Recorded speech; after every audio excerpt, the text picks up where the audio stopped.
እንትን ብናረግ በቀደም ተከተል መጀመሪያ ያ ለዚህ ኢንቨስትመንት ያወጡትን ዝም ብለን አለፍ ብለን ከለሯን እንያትና ከዛ ወደ ውሃው ብናልፍ ጥሩ ቀዳሚ የምናደርገው ያ ልክ ከሱ ጀምሮ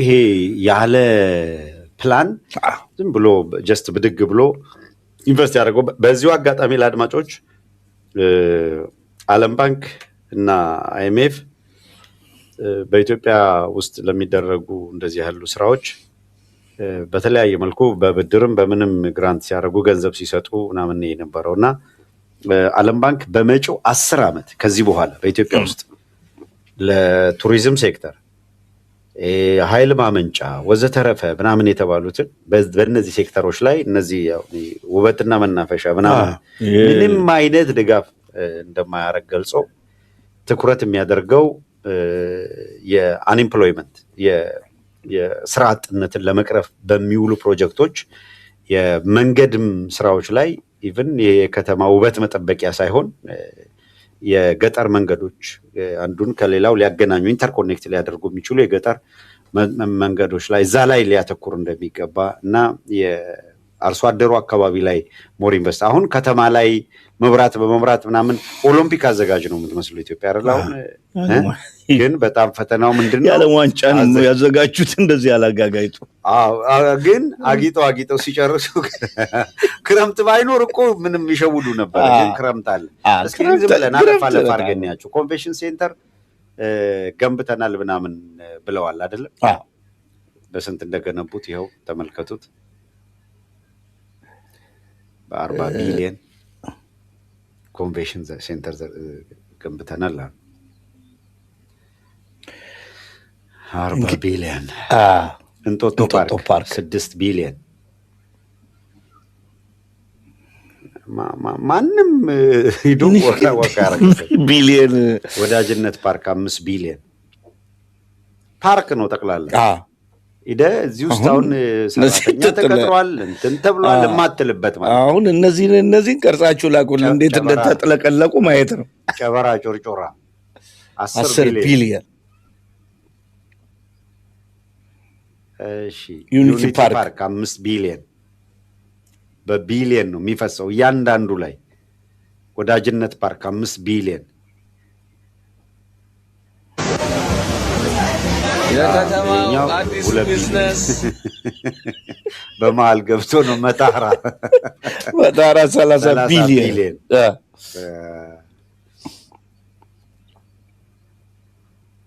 አብሮት ላይብረሪ 6 ቢሊዮን አንዱም አዲስ አበባ ኮሪደር ያለው ኢንቨስትመንት አለ። አዲስ አበባ ኮሪደር 100 ቢሊዮን ኮሪደር አድዋ ድል መታሰቢያ 20 ቢሊዮን ጫካ ፕሮጀክት 1.5 ትሪሊዮን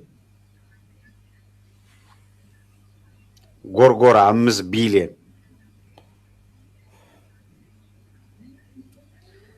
ታላቁ ቤተ መንግስት 10 ቢሊዮን አዲሰናል ብለው ነው ባይዘው 10 ቢሊዮን ከንቲባ ጽህፈት ቤት እድሳት 2 ቢሊዮን እድሳት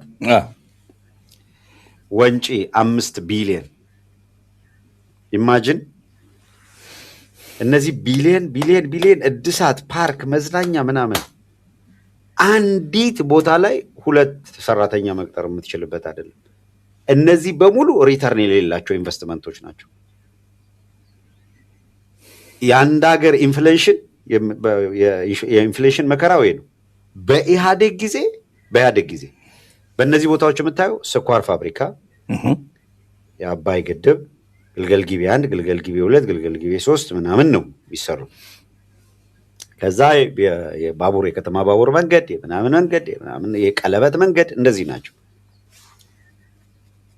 ይብዛም ይነስም የስራ ዕድል ይፈጥራሉ፣ ትራንስፖርቴሽን ችግርን ይቀርፋሉ፣ ሙስና የሚበላባቸው እንዳሉ ሆነው ማለት ነው።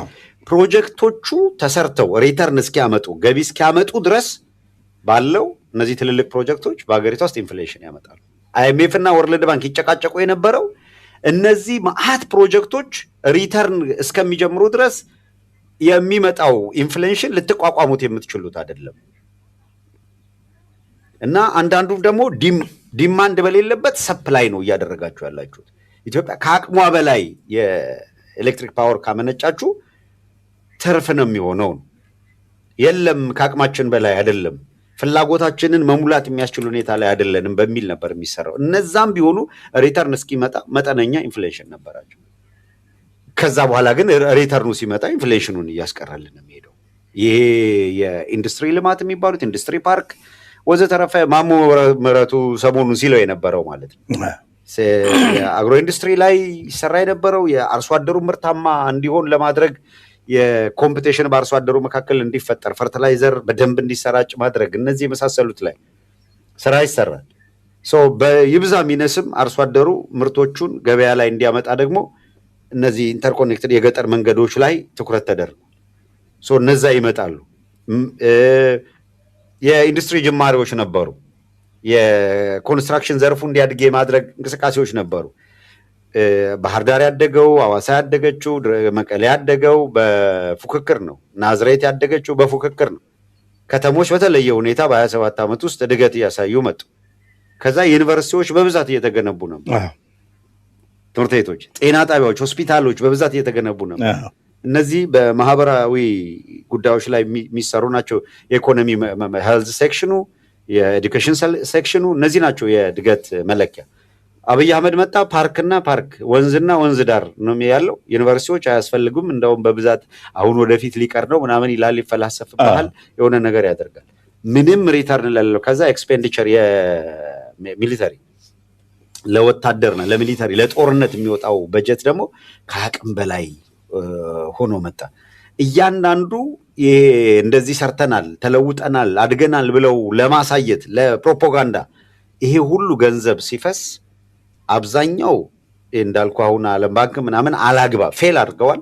የዓለም ባንክ በኢትዮጵያ ፕሮጀክት ውስጥ መውደቃቸውን አውቀው ፌለሬታቸውን አውቀው በጣም ከዘገየ በኋላ አሁን በመጪው 10 ዓመታት እስካሁን ገንዘብ ሲፈስበት በነበረው መስክ አናፈስም ብለዋል። በሄልዝ ሴክተር አይኤምኤፍ ማነው ወርልድ ባንክ ወድቀዋል። በትምህርቱ መስክ ያው የሚያዩት ነው። የተሰሩ ትምህርት ቤቶች እየወደሙ ናቸው። ገንዘብ የሚሰጡት አካል ከዚህ ቀደም ወርልድ ባንክ በተለያየ መልኩ ያደረጋቸውን ኢንቨስትመንቶች ጭምር ወደ ኪሳራ የሚከት እንጂ ድህነትን የሚቀርፍ ነገር አንድ ነገር አላደረገም። ፖቨርቲን እንዋጋለን የተባለው ግን የዓለም ባንክ ዜና ድህነት ጨምሯል የሚል ሰው በኢትዮጵያ ውስጥ ድህነት ለመጨመር ነው አስተዋጽኦ ያደረጉት አይኤምኤፍ እና ወርልድ ባንክ እየተከሰሱ ያሉት። አየህ ለምንድን ነው ይሄ የሆነው? ይሄ ሁሉ የገበያ ቀውስ የተፈጠረው እና አብይ አህመድ በፈለጉት መንገድ የሊበራል ፖሊሲን ለማራመድ ለሀገሪቷ የፖሊሲ ክራይ እነ መለስ ዜናዊ ፖሊሲ ኪራይን ፖሊሲ ሬንት ሲኪንግ ፖለቲካ በሚል ኦፖዝ ያደረጉት ነበር። ፖሊሲ አከራይተን ገንዘብ አንቀበልም፣ የፖሊሲ ክራይ አይደለም ያወጣነው ፖሊሲ ለሀገሪቷ በሚጠቅም መልኩ ይሄ ወርልድ ኢኮኖሚክ ፎረም ምናምን እየሄደ መለስ የሚከራከርበት ማለት እና ይሄንን ዘርፍ ሽጡ ሲሏቸው ሬጉሌት ማድረግ የማንችለውን ሲስተም አምጥታችሁ ስትጭኑብን አገሪቷን ከእጃችን ላይ እየቀማችሁ ነው፣ እንዴት ይሄን ሰጠናችሁ ምን ልናደርግ ነው የሚሏቸው ነበር። እነዚህ ብልጭልጭ ነገር ሰርተው የነበረውን ሲዮሬጅ አበላሽተው እነሱ የባህር አለቃ በጣም የባህር ምኞታቸው በጣም ይገርማል። እንዴ ሀገሪቷን እግዚአብሔር ይመስማቸው እንዴ እንደ ቃላቸው ይሁንላቸው። እነዚህ ሰዎች በጣም ውሃ ለምነዋልና ምናምን መሰለኝ ይሄ ሁሉ የወጣበት የብልጭልጭ ገንዘብ የፈሰሰበትን ሰሞነኛው የኮሪደር ልማቱ አዲስ አበባ በሚገርም ሁኔታ አሸበረቀች የተባለችው አዲስ አበባ ከሰሞኑ ምን ገጠማት? ክረምቱን ተያይዞ እነዛ አበባዎች ሳሮቹ በዚህ ጋር ማቋረጥ ሳሩን ረግጦ ማቋረጥ ክልክለው ይባል ነበር፣ ያስቀጣል ምናምን ነበር። አሁን እየዋኙ መሻገር ብቻ ነው መፍትሄው። አራዳ ነጫ አንድ አበባ መገላ ያለ አበባ ወይም ዛፍ ብትገጭ እስከ 2 እና 3 ሚሊዮን ብር እንድትከፍል ያደር። አሁን እንዴ ለዛ እኮ ነው አንዱ የምር በቪዲዮ ምናምን የታየ በቃ ሄድ አክሲደንት ነው። ፓልም ትሪ ነገር ይሄ ዘንባባ ምናምን ዛፍ አለ፣ እሱን ገጭ መኪናዋ ደግሞ በጣም ምስኪንዬ ናት። እሱ ለፍቶ ገዛት። እዛ ጋር ተጋጭታ ስትቆም መጡ የጠየቁት ቁልፉን ሰጥቶ ይኸውላችሁ ሰዱት አንተ ትጨምራለህ አሉት። መኪናውን ሰጥቶ ገና ትጨምራለህ። ወዴት ሄደች አዲስ አበባ? እስቲ እንያት። አሁን በተከታታይ እነዚህን ቪዲዮዎች እናያቸው። አዳነች አሸበረቀች፣ አዲስ አበባ አሸበረቀች።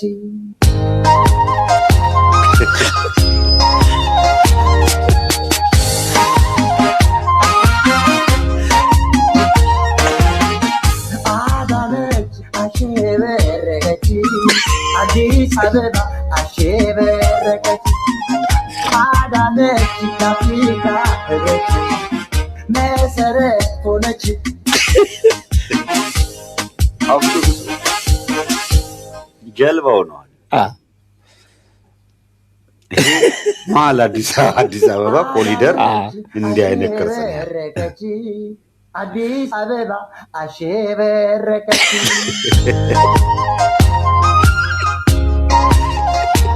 እዚህ ጋር እያለች መስል አዳነች አሸበረቀች፣ አዲስ አበባ አሸበረቀች። አዳነች ለአፍሪካ ህብረት ፖሊሶች